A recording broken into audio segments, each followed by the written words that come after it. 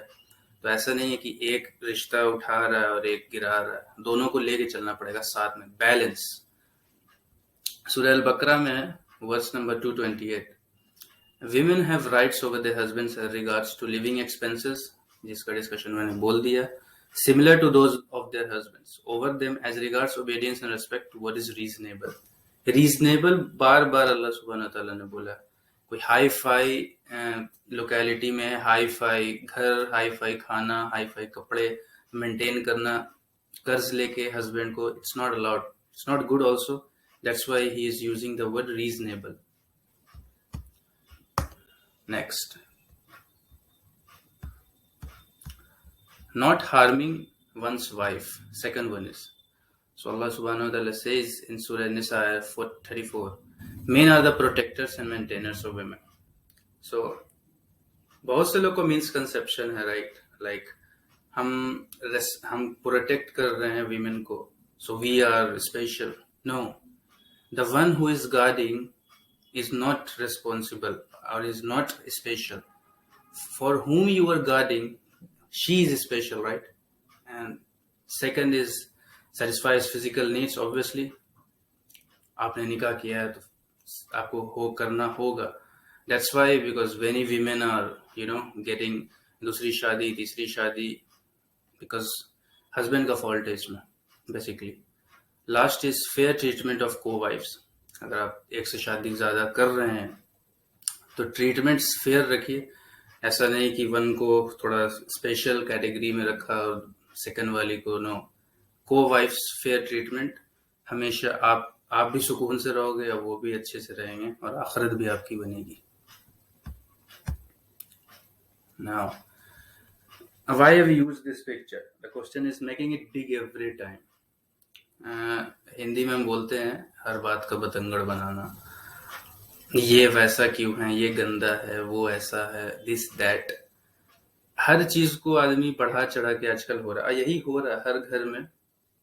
चीज इतनी सी होती है या इतनी सी होती है, लेकिन उस पर सीन ऐसा क्रिएट करते हैं, खास के main, not talking about women, sometimes do women, but ज्यादातर मेन बढ़ा चढ़ा के, मतलब उस पर बात इतनी बढ़ जाती है कि आप लोग खुद अकलमंद है, कहाँ कहाँ तक बात चली जाती है। Try to keep it simple sweet.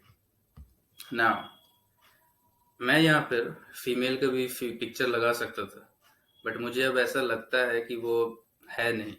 Mood swings जो आजकल है मर्द हजरात का ज्यादा हो रहा है in comparison to women.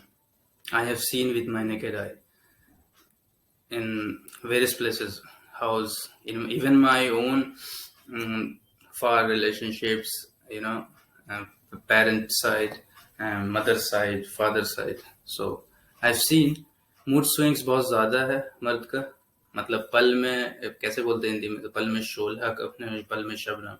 That is what we are doing. So next, control your anger. ज़रूरत है ख़ास के आजकल के मर्द हजरात को थोड़ा सा, ये जो क्या बोलते हैं, मैं थोड़ा हार्श लैंग्वेज यूज़ कर रहा हूँ, सॉरी से, वायर जैसे इलेक्ट्रिक वायर्स होती हैं जो कनेक्ट होती हैं तो इलेक्ट्रिक सिग्नल्स क्रिएट होती हैं। तो मुझे ऐसा लग रहा है आजकल कि ये दिमाग में भी कुछ काम हो रहा है इलेक्ट्रिक सर्किट तरह का, कि पल में तो I am very good, I am very sweet towards my spouse, but पल में ऐसा मतलब हाई टेम्पर हो जाता है and lose our everything, and मतलब कुछ भी बोल देते हैं। जबान तो मतलब इतनी निचली तर तक फिसल जाती है when talking to someone's wife और या ओन वाइफ, लेडीज। खत्म है मामला हमारा तो, खास के मर्द हजरात का। मतलब पहले होता था कि मूड स्विंग्स होता था विमेन का, अब सब चीज हम कर रहे हैं। ब्लेम स्टिल गोइंग, मतलब सोसाइटी में तब भी अभी भी बोला जा रहा नहीं, फॉल्ट है विमेन। फॉल्ट अपने अंदर झांको पहले, उसके बाद विमेन को बोलो। हर चीज में लड़ाई करना, झगड़ा करना, कभी सुनने की जरूरत हमने की नहीं। अपनी बात रखो, इस्लाम में है बात रखना, लेकिन कभी सुन भी लिया करें कि सामने वाला क्या बोल रहा है। कम से कम बाहर में तो टेम्पर लूज हो ही जाता है, तेरी माँ तेरी बहन कर ही देते हैं हम लोग छोटी छोटी बात पर, बट जिससे निकाह किया थोड़ी सी तो इज्जत दें, थोड़ी सी तो सुने बात को। मतलब कभी कभी वो भी चिड़चिड़ा जाती हैं, ऑब्वियसली ह्यूमन नेचर है, बट अब पता तो चले मतलब वो कंप्लेन कर क्यों रही है। हम सुनते ही नहीं है, बस वहां से रिएक्शन, एक्शन थोड़ा सा स्टार्ट हुआ, यहाँ से रिएक्शन कहाँ तक चला गया, बस वो सुटकेस बांध के घर से निकलने तक नौबत आ जाती है। तो अब फिर हम बोलते हैं कि she is my wife, I love her very much and I want to walk with her in जन्ना। रियली ऐसे बिहेवियर रखेगा तो आप कहीं नहीं वॉक कर सकते हैं उसके साथ। Next, so there are two scenarios, right? What happens when you boast, speak rudely to her at home? तो इसका फायदा उठाएंगे आपके दिगर रिश्तेदार कि मतलब अपनी बीवी का तो वो सगा हो ही नहीं सका, इज्जत करते ही नहीं है। तो और एवरी फैमिली, हर फैमिली में कुछ रिलेटिव्स ऐसे होते हैं जो आपके टेम्पर लूज होने का, आप दोनों के रिश्ते का वायर जो है कट करने का बड़ा बीच से साफ मजा उड़ाते हैं, और वही होता है जब आप घर पर ऐसे करते हैं। दूसरी बात, बच्चे भी क्या तरबियत होगी, father is like that, how kids will be grown up then. दूसरी चीज, what happens when you get angry in public. Feminism word कहाँ से आया, कभी हमने गौर करने की कोशिश नहीं की। हम कंप्लेन करते हैं फेमिनिज्म, एवरीवन फेमिनिज्म फेमिनिज्म, हमने ही तो इजाद करवाया है। आप सबके सामने जलील करिएगा उसको, औरत को, वेमेन को, तो 4 लोग इकट्ठा होंगे, 4 से 40 से 400 से 4000 से 4 लाख 4 करोड़ और आज मिलियन बिलियन पीपल है वर्ल्ड में, जो कि फेमिनिज्म ऐसे कितनी ऑर्गेनाइजेशन बन गई है, raise your voice, speak against men, तो वो अपनी जगह पर सही हैं, क्योंकि आप अपनी जगह पर सही नहीं। अगर आप अपनी जगह पर, आप अपने घर के दायरे में रहें और अपने घर के दायरे की इज्जत करें, तो बाहर वाला कभी ये पोस्टर लेके ना खड़ा रहे। तो हमने दावत दिया फेमिनिज्म वर्ड को बेसिकली। नेक्स्ट, मैंने एक लिंक यहाँ पे रखा है, आप इस पर मैं वीडियो के नीचे डाल दूंगा डिस्क्रिप्शन में, इसमें जाके आप देख सकते हैं what are the divorce rates each country, सारे कंट्री का वहां पे दिया हुआ है line by line alphabetical order में। और है तो बड़ी वाहियात चीज, मुझे बड़ी सख्त नफरत है when someone talks about divorce, because बात करके भी कुछ चीज हो सकती है। अल्लाह सुब्हानहू व तआला ने बोला लास्ट स्टेप रखना डिवोर्स को, बट हम क्या कर रहे हैं, हम पहले रख रहे हैं आजकल। जरा सा बात हुआ, स्टार्ट दोस 3 मैजिकल वर्ड्स, माशाल्लाह। नेक्स्ट, सेपरेशन के बारे में अल्लाह सुब्हानहू व तआला क्या फरमाता है, तो सूरह बकरा में 226, 227 verse and also 229, so those who intend to divorce their wives shall wait 4 months, it is a cooling off period। अगर आपको नहीं रहना है अपने खाविंद के साथ, ठीक है, तो आप 4 महीने का टाइम दीजिए। If they change their minds and reconcile, God is merciful, forgiver। If they go through with the divorce, then God is here or nowhere। Last step, you can divorce if मतलब नहीं रहना है, तो इज्जत नहीं मिल रही कहीं, अगर विमेन हो मेन हो नहीं मिल रही है, तो अपने अपने सेपरेट ले लो, बेहतर यही। बट ये जो छोटी छोटी बात पर जो आजकल हो रहे हैं, मतलब हम कर ही रहे हैं वैसी चीज, समझ में आ नहीं रही है हम लोगों को, अब फिर बोलते हैं। और ज्यादातर कपल्स, ये जो क्या बोलते हैं, जो डॉक्टर्स जो आजकल निकले हैं, ये गाइड करते हैं, relationship guider, exact word I am not able to call, क्या तो करते हैं, मतलब आपके रिश्ते को वो बचा देते हैं। बाहर वाला आप दोनों के रिश्ते को क्या बचाएगा, जब आप दोनों ही खुद अपने रिश्ते को नहीं बचा पा रहे हो। स्टिल पीपल आर गोइंग, और पर सेशन के हिसाब से कितना फजूल खर्ची पैसे देते हैं, 10,000 20,000 पर सेशन। वो बना रहा 100 में 1-2 का बनता है, बाकी कभी नहीं बनता है, क्योंकि आप दोनों, अगर तीसरा आके बना रहा है आपके बीच में, तो वो रिश्ता नहीं बन रहा, वो सिर्फ एक रिकंसिलिएशन हो रहा है, just like in accounts. Verse number 229, it is not lawful for the husband to take back anything he had given. अब माशाल्लाह हम मर्द हजरात डाइवोर्स तो दे देते हैं और बोलते हैं कि हमने जो कुछ दिया है तुमको वो वापस करो, मतलब तुमने 20 साल उसको खिलाया, सब कुछ दिया, and you are asking back, seriously, shame on us. Domestic violence, same thing, छोटी सी बात को बढ़ाना, लड़ाई झगड़ा, फसाद, फितना, यही सब तो हो रहा है आजकल घर में। सो देयर आर सम 3, मैंने 3 वर्स उठाए हैं यहाँ पे, रिविलेशन डाला है। And among his signs is this, he created for you mates from among yourselves, तुम्हारे में से ही किसी को बनाया तुम्हारे लिए, that ye may dwell in tranquility with them, and he has put love and mercy between your hearts, verily in that are signs for those who reflect। 2 दिलों में मोहब्बत डालने वाला अल्लाह सुब्हानहू व तआला, लेकिन हमने उसको बदल दिया है नफरत में।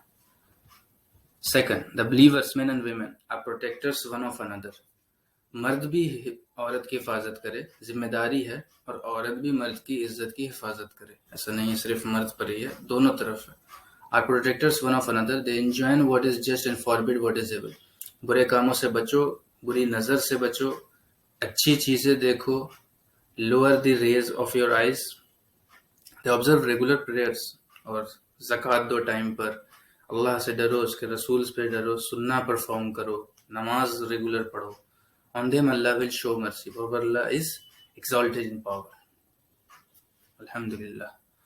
Now Allah commands justice, the doing of good, liberty of kith and kin, and He forbids all shameful deeds and injustice and rebellion। He instructs you that He may receive admonition। Allah subhanahu wa ta'ala इंसाफ को बहुत पसंद करता है, इसीलिए क़यामत के दिन 7 लोग जो अल्लाह के अर्श के नज़दीक होंगे, उसमें से एक वो भी होंगे जिन्होंने इंसाफ किया है दुनिया में। इंसाफ यहाँ पर आता है थोड़ा क्लोज रिलेटिव्स का रोल, कि कभी कभी जैसे हस्बैंड एंड वाइफ डिस्प्यूट हुआ तो वहाँ पे जो नज़दीक के क्लोज मेंबर्स होते हैं फैमिली के, we do sometimes call at their home, okay, तो आ जाइए भाई, ऐसी ऐसी बात है। तो बजाय कि वो रिश्ता जोड़ने आए, वो ऐसा बना के जाएंगे कि जो जुड़ रहा था वो जिंदगी में नहीं जुड़ सकता। और हम कभी कभी हम भी बहुत खुश हो जाते हैं, अरे नहीं ये इसको तो तमीज नहीं, इसको लायक नहीं है, फला फला। तो वहीं से फिर बोलते हैं कि बच्चे की तरबियत भी अच्छी नहीं हो रही है। आप सुधर जाइए, आपका बच्चा खुद ब खुद सुधरेगा। बट आप खुद अपनी वाइफ की इज्जत नहीं कर रहे हैं, वो आगे जाके या बाहर जाके लेडीज या गर्ल्स या विमेन की क्या रेस्पेक्ट करेगा? And believe me, good relation matters. So that's all guys, आज इसीलिए था ये टॉपिक। और मेरा थोड़ा हिंदी का मुज़क्कर मुअन्नस सही नहीं, ग्रामर, तो I beg your pardon. And that's why मैंने आज हिंदी में इसलिए किया क्योंकि कुछ लोगों ने बोला कि इंग्लिश में समझ में नहीं आता, तो मैंने सोचा हिंदी में वैसा टॉपिक उठाओ जिससे थोड़ा सबक हासिल हो लोगों को, रिश्ते अच्छे हों, खुलूस हो दिल में एक दूसरे के, बज़ाब्ता के जो नफ़रत है, नफ़रत तो ऑलरेडी बहुत है, थोड़ी सी मोहब्बत ही बढ़ा लीजिए। अल्लाह सबको हिदायत दे। So thank you so much again, and मिलते हैं आपसे नेक्स्ट एपिसोड में। वालेकुम अस्सलाम वरहमतुल्लाहि वबरकातुहू।